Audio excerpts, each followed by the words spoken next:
Hi, roommate. This is our last recording of the read aloud. We're going to finish the book. If we go back to chapter 45, they discovered how the dragon could fly. What did they have to take off its head? A ball, which is pretty disgusting, and I've never noticed a ball on the dragon's head.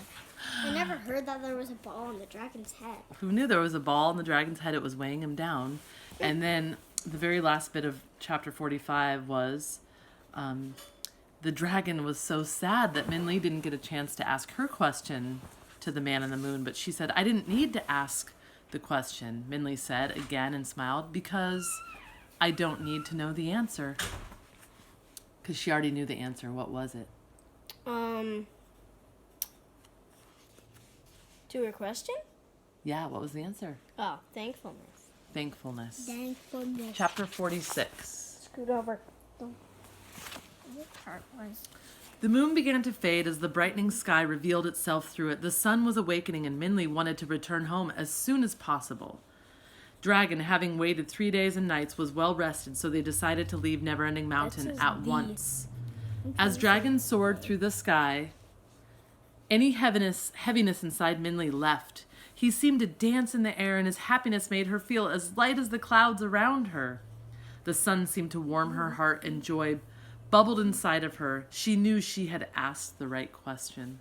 Before they left, Min Lee and the dragon circled over the village of the moon rain.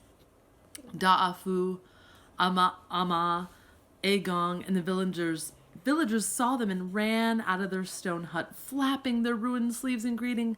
Don't stop, Ama shouted with a broad smile. Go home. Min Lee nodded and waved goodbye until the flowering trees looked like brush strokes of golden paint on the mountain. Flying on the dragon made traveling much faster. It seemed as if in no time they were above the city of bright moonlight.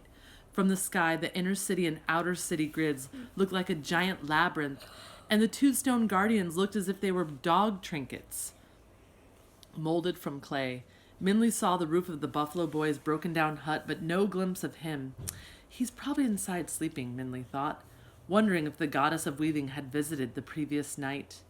But as they passed the bay of water by the city, Min Lee saw something strange. Like an orange shadow streaking across the sky, Dragon saw it too and slowed down. As it got closer, there was no mistaking it. It was another dragon. The dragon was orange, the color of the inside of a ripe mango.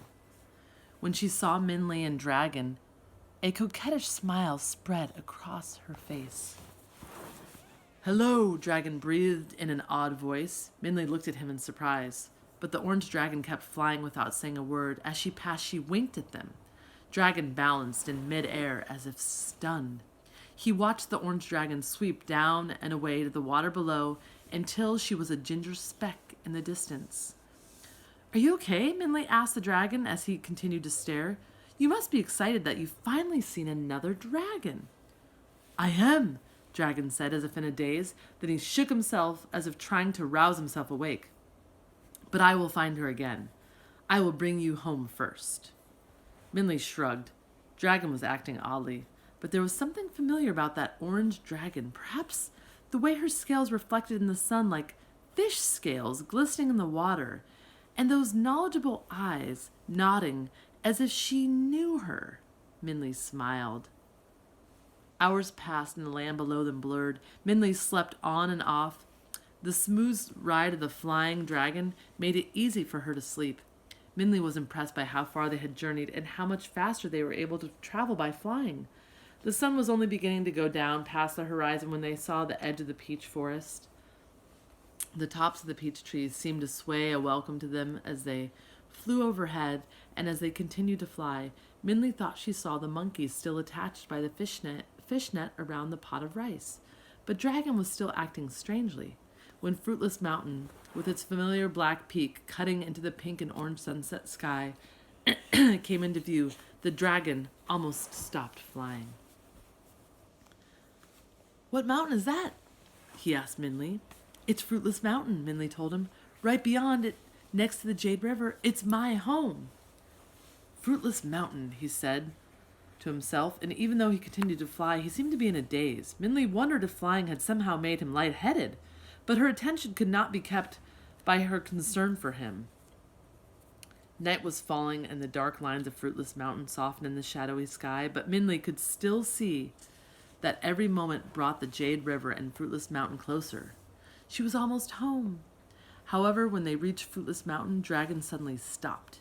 He dropped lightly to the base of Fruitless Mountain, where so long ago Minley had taken some stone to make her compass. "This is Fruitless Mountain," Dragon said, and again Minley looked at him. He was definitely acting out of the ordinary. "Yes," Minley said, a bit puzzled. "My village is just a bit past this. I can walk from here if you wish." "Do you mind?" Dragon asked. "For some reason I feel as if I do not want to leave here." "No, I don't mind," Minley said. "Are you okay?" The dragon looked at her and smiled. "Yes," Dragon said strangely. I feel like I'm at home." Minley wrinkled her forehead in confusion, but was too eager to get home to her parents to ask any more questions. Minley hugged Dragon goodbye. He returned her hug warmly, but she could tell he was distracted.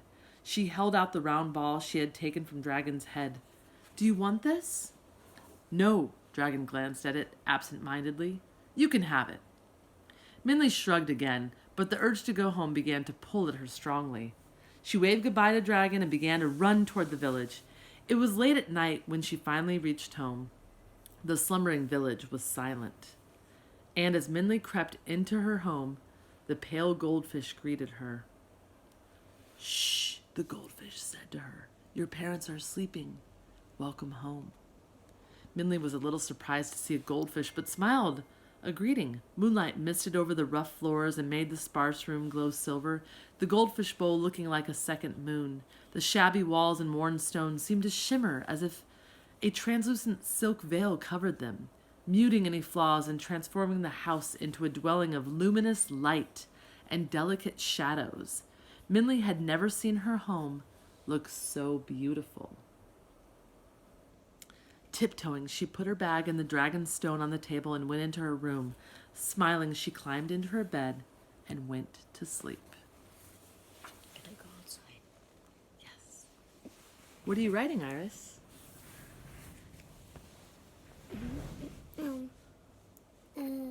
She's writing about the book. I'm reading about the parts of the book. Ah, you're writing about the book. Mommy said you were Chapter going to read the rest of the book. 47. I'm actually going to pause the video here and start a new video because it's easier to download the videos if they're a little shorter. In the next video, I'll read the last 2 chapters. Stay tuned. Find chapter 47 and 48.